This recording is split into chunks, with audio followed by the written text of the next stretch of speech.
Hola, y en este video te muestro cómo ajustar el brillo en XIAOMI Smart Band 9 Pro.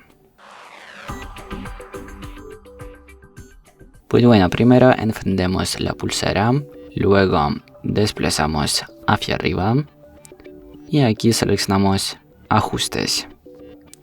Ahora tenemos que desplazar hacia abajo, pulsar en pantalla y aquí tenemos primera opción brillo.